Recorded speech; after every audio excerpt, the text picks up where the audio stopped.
Assalamualaikum warahmatullahi wabarakatuh. Para pemirsa dan penonton yang budiman, pada malam hari ini tanggal hari Minggu malam tanggal 16 Juli 2023, kami dari manajemen Ngopi Ngobrol Volume Tinggi kembali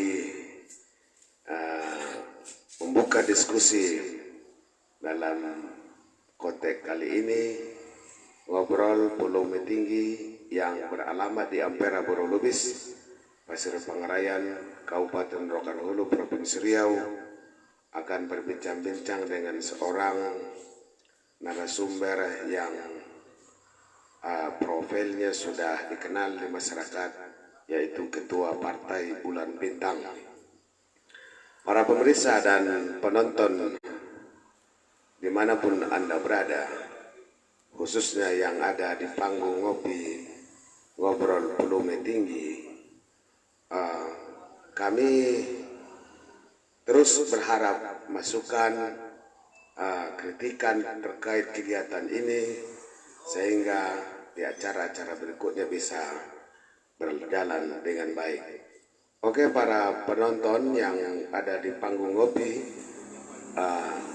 dan yang lagi online live di media sosial baik TikTok, Facebook, dan media sosial lainnya, mari kita berkenalan dengan selamat malam Pak Sawal. Ya.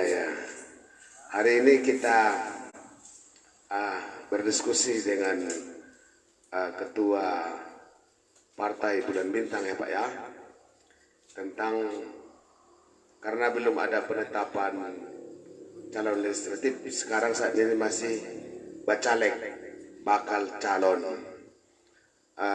Bagaimana kriteria calon menurut Partai Bulan Bintang nanti akan dipaparkan oleh Bapak Sawaluddin. Untuk sementara kami berikan dulu bagaimana perkembangan caleg Partai Bulan Bintang kepada Bapak Sawal. Kami persilakan. Bismillahirrahmanirrahim. Assalamualaikum warahmatullahi wabarakatuh.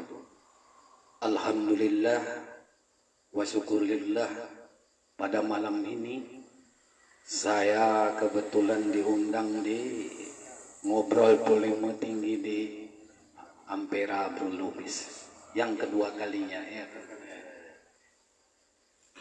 Jadi yang pertama saya kepingin paparkan dulu Partai Bulan Bintang.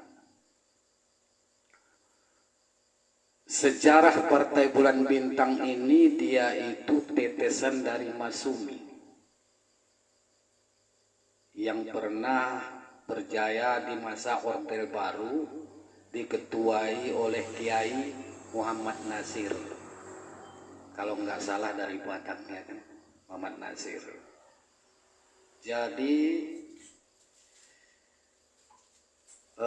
pada zaman Orde Baru Masumi hilang. Jadi memang di akhir zaman Orde Baru dibangkitkan lagi Pak Yusril Hamendra kan sebagai ketumnya sampai sekarang ini. Kalau nggak salah saya tahun 1999. Ya. Di masa reformasi Partai Bulan Bintang pernah juga berjaya di waktu itu masuk ke parlemen dan beberapa menteri dari kabinetnya, presidennya waktu itu Gus Dur ya kan, Pak Gus Dur, Kiai Gus Dur, dan habis itu selesai dia ke Pak SBY periode pertama. Nah, jadi itu berjalannya Partai Bulan Bintang itu di waktu itu kejayaannya.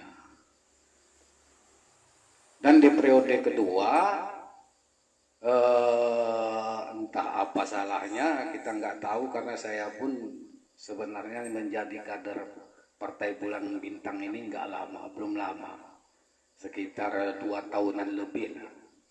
Nah, jadi kita harus belajar apa yang telah berjaya, kejayaan itu, dan apa jadinya dia itu menjadi turun balik, kan?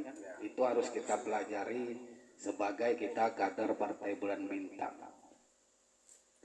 Oke, selanjutnya yang kepada topik yang disampaikan oleh Bung Rambe tadi, ya kan, masalah bacalek Partai Bulan Bintang Kabupaten Rokan Hulu. Intinya seluruh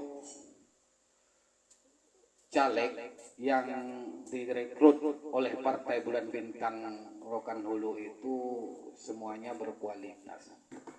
Kami mengambil tokoh-tokoh masyarakat semuanya yang notabene-nya dia itu sudah diketahui oleh masyarakat luas, seperti saya ceritain di Dapil 1.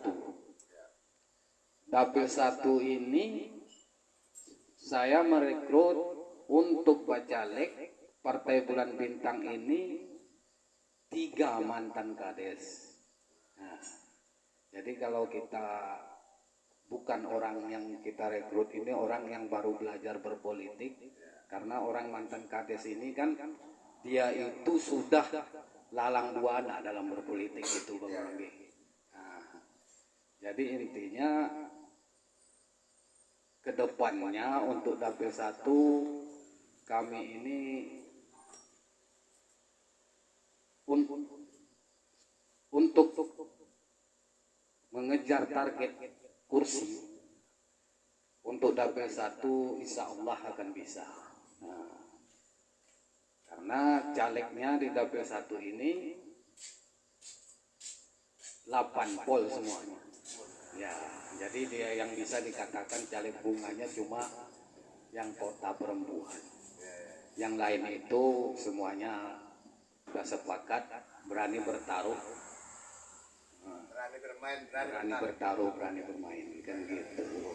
Antara, tapi kita kan secara sehat, tidak boleh, karena kita partainya kan partai Islam, tidak boleh kita itu saling menjelekkan lawan, kan gitu. Apalagi satu partai. Jadi komitmennya pun ada antara nanti yang kalah dan antara yang menang. Itu harus kita bangun. Kenapa? Karena itu anjuran daripada agama kita, ya kan. Nah, jangan mengkhianati kawan. Nah, jadi kita itu saling merangkul. Yang menang jangan berbesar hati, yang kalah jangan menyendiri, kan gitu. Sama-sama itu siapapun yang menang itulah dewan kita dari PBB nanti. Nah, untuk Dapil 1 dan Dapil 2 pun begitu. Jadi kami ini antara saya dengan sekretaris Pak Sukri Al-Halmolawan saling berbagi tugas. Jadi untuk mengendalikan Dapil 2 kuserahkan kepada beliau agar beliau fokus untuk di sana. Nah, jadi insya Allah lah kalau untuk 2024 nanti insya Allah PBB punya dewan dan kami itu bisa berbuat kepada masyarakat seperti yang dahulu. Dan selanjutnya ini saya kupas lagi sesudah. Nah, sesudah pernah juga itu tahun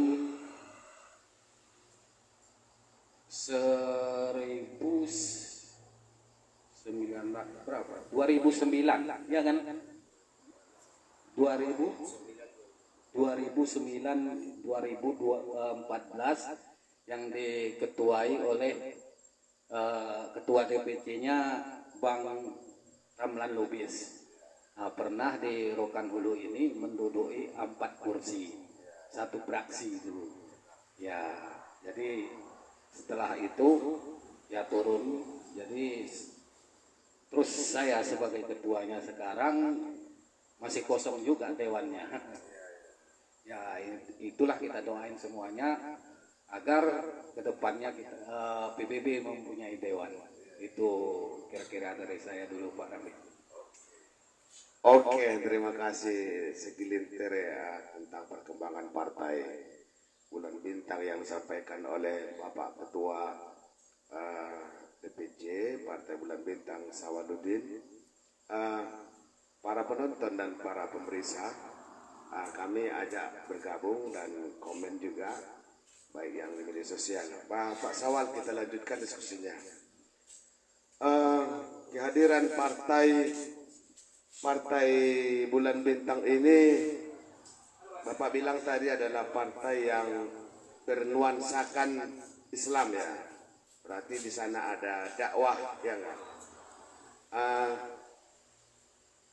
Bapak tadi menargetkan ada 2 kursi di legislatif. Ini menjadi wakil rakyat itu kan ada misi yang Bapak bawa ke kursi legislatif. Dalam hal ini partai PBB Bapak sebagai bakal calon legislatif di Dapil 1 ini yang terdiri dari beberapa kecamatan, misi apa yang Bapak bawa ke kursi legislatif? Persoalan apa hari ini yang menurut Bapak yang terjadi di masyarakat yang perlu diaspirasikan ke kursi legislatif? Kami persilakan, Pak.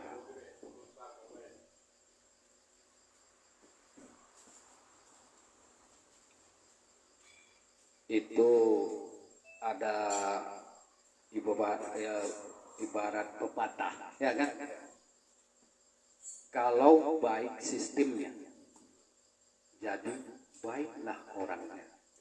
Tapi kalau sistemnya rusak, jadi orang yang baik bisa jadi rusak.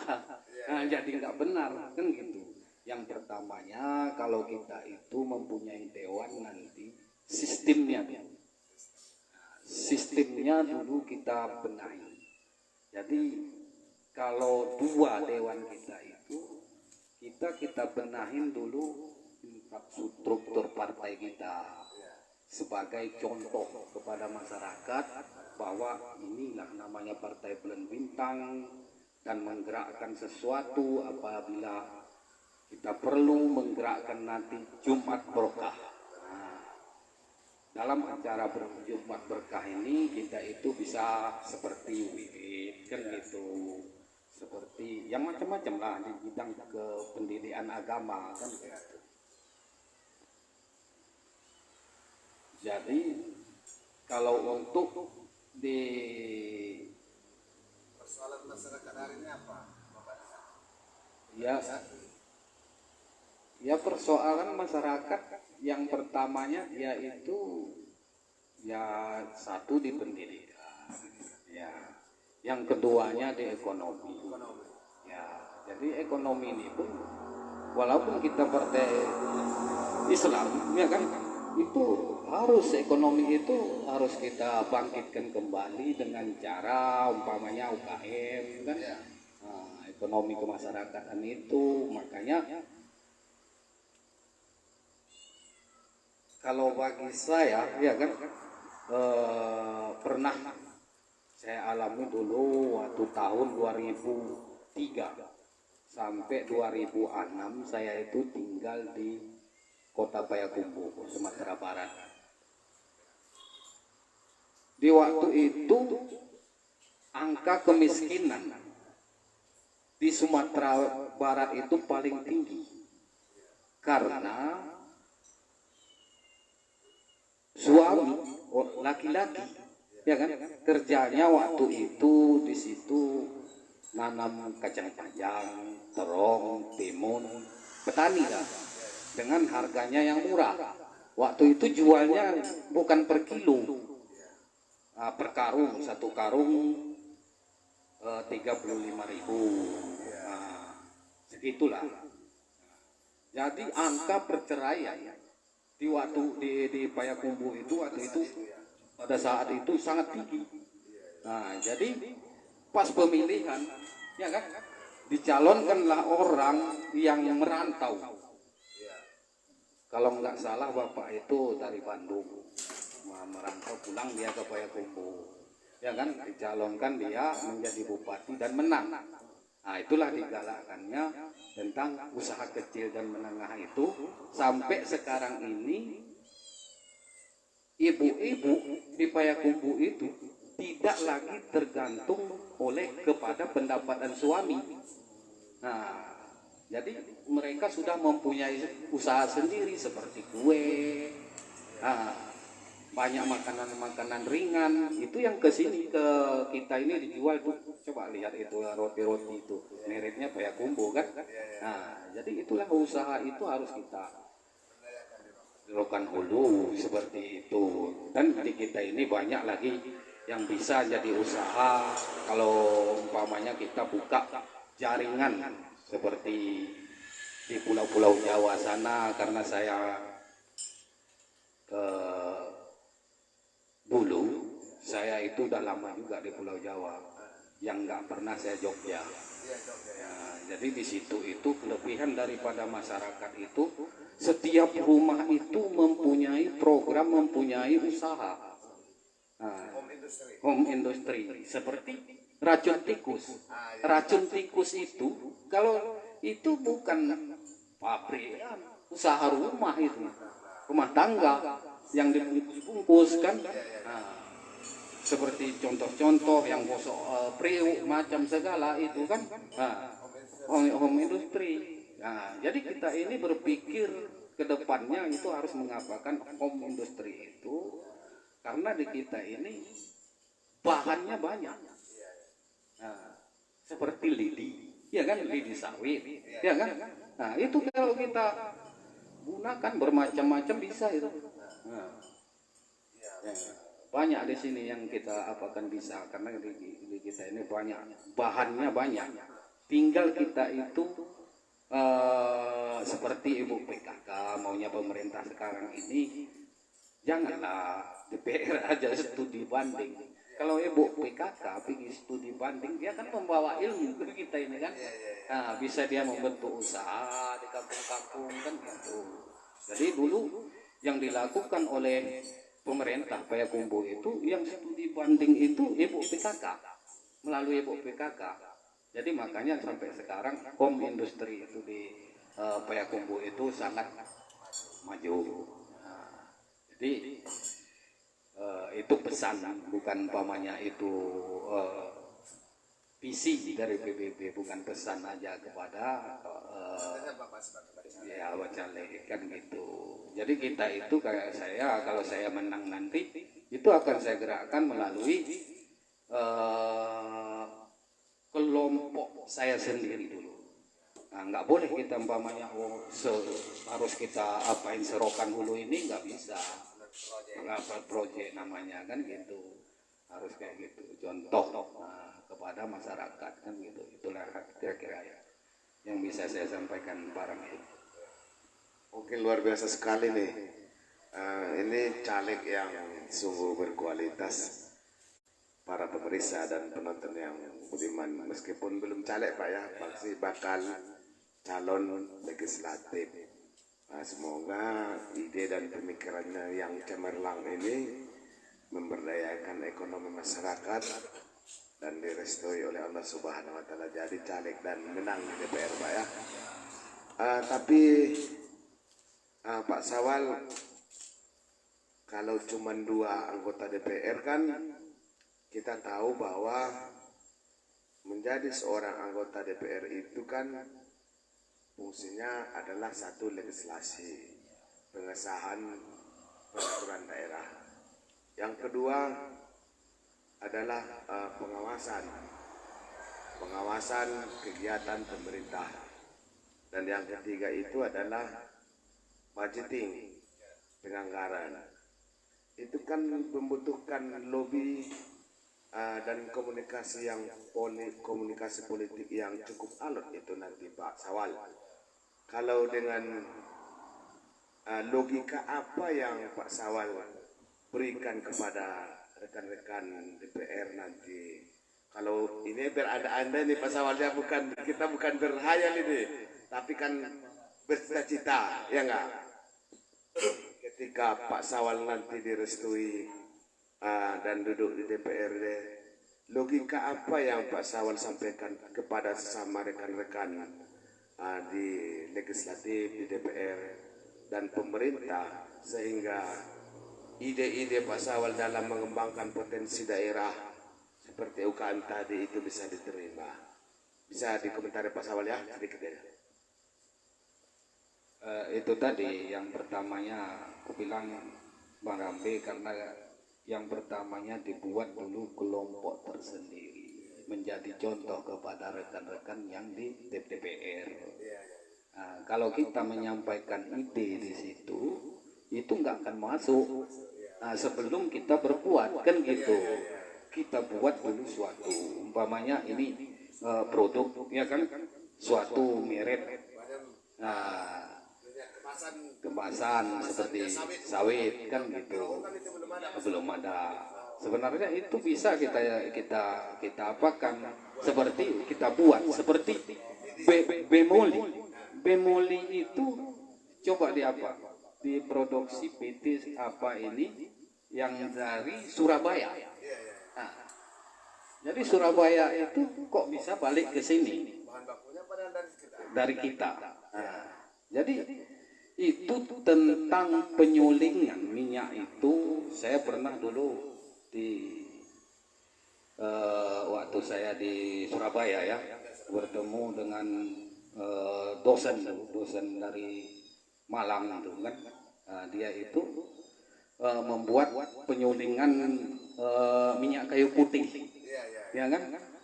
Jadi kalau kutanya sama dia, kalau umpamanya untuk minyak mentah jadi minyak jadi, bisa nggak disuling dengan ini? Bisa, bilangnya.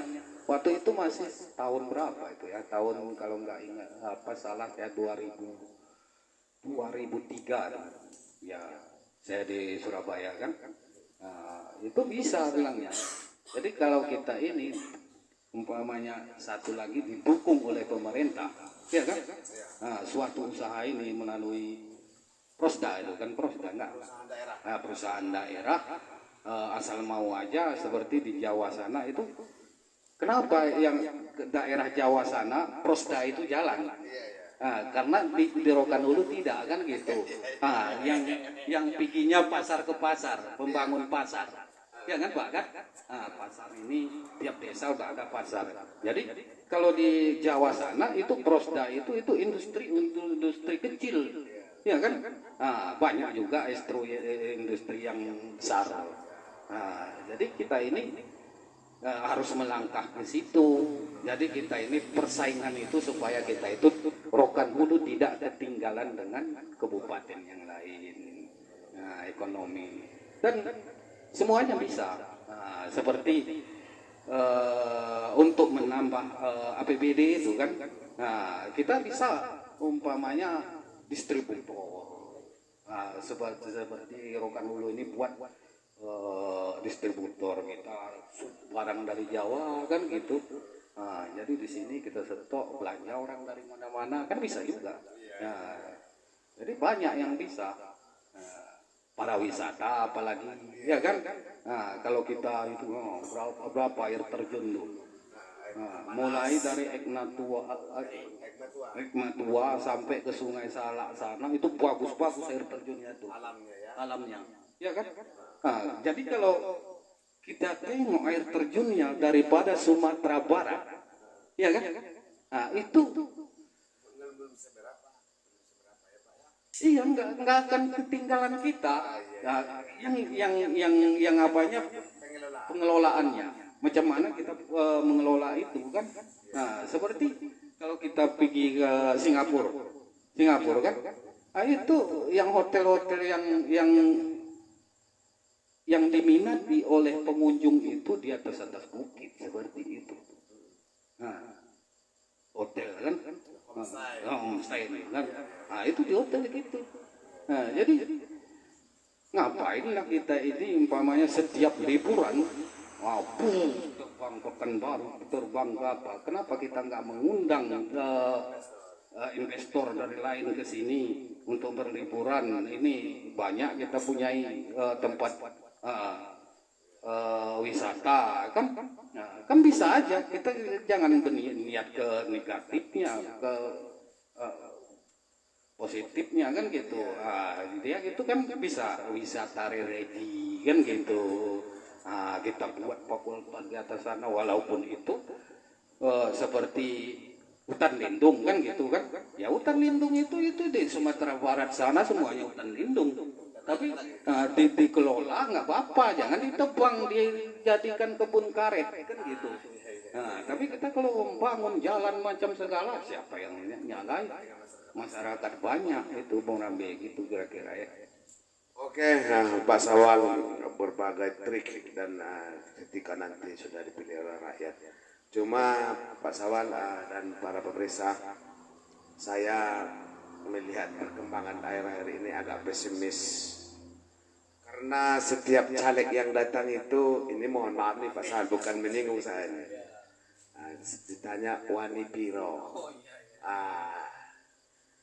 Jadi ini memang secara umum kita sepakat bahwa money politik itu dilarang. Dan itu tidak benar.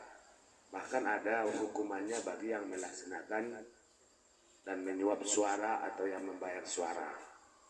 Ini tapi nampaknya terus bagikan apa namanya itu bagikan suara yang berada di kegelapan. Suara ada kedengaran tapi tidak terlihat. Iya. Jadi Pak Sawal bagaimana ini Buddha, apakah sepakat dengan no money politik atau apa strategi Pak Sawal ini tidak membayar masyarakat tapi duduk di DPR?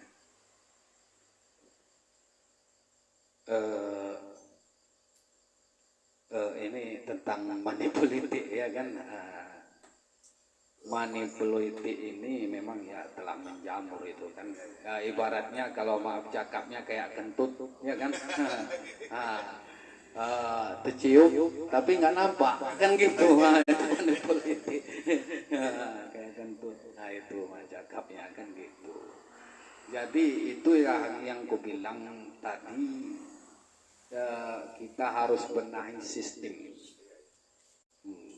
Jadi membenahi sistem ini nggak cukup dia 2024 ini, tapi kan dia itu akan berkurang.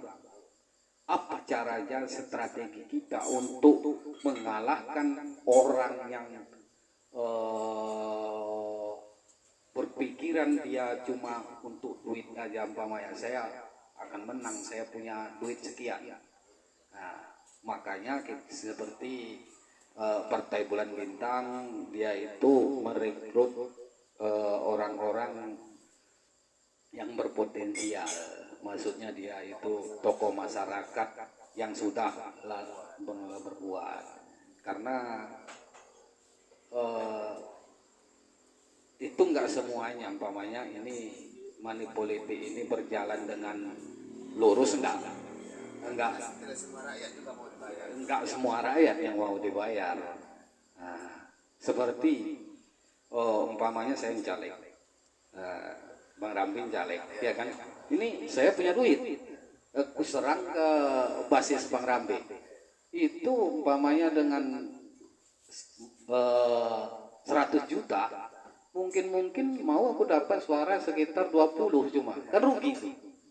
Nah, makanya itu harus kita rubah dengan sistemnya itu, rekrutlah tokoh-tokoh masyarakat untuk mencaleg ke partai tersebut agar dia itu bisa mengalahkan yang bermain-main dengan uang. Nah, jadi supaya di DPR nanti umpamanya yang duduk ke DPR itu ini semuanya tokoh masyarakat kan gitu, benar-benar memperjuangkan masyarakat. Nah, itulah kira-kira yang saya sampaikan orang ini. Luar biasa. Ini aplaus saya berikan, apresiasi saya berikan kepada Ketua Partai Bulan Bintang Kabupaten Rokan Hulu yang sepakat dan berkomitmen no money politik. Para penonton yang ada di panggung ngopi, ngobrol volume tinggi, maupun yang saat ini lagi live di media sosial, baik itu TikTok, Twitter, dan Facebook. Nampaknya diskusi kita sudah berjalan lama, Pak Sawal, karena manajemen ngasih kita waktu 30 menit untuk bercerita-cerita. Mudah-mudahan niat Pak Sawal menjadi wakil rakyat dikabulkan, dan kita lihat nanti buktinya setelah Pak Sawal di kursi legislatif, terobosan apa yang akan dilakukan oleh Pak Sawal. Saya minta Pak Sawal memberikan ungkapan penutup dalam diskusi kita ini.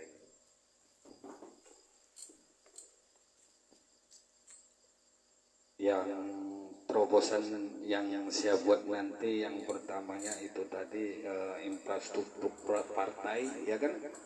Nah, kita benahi, jadi kita itu sebagai contoh kepada masyarakat itu, ya kan, bahwa Partai Bulan Bintang itu dikenang oleh masyarakat.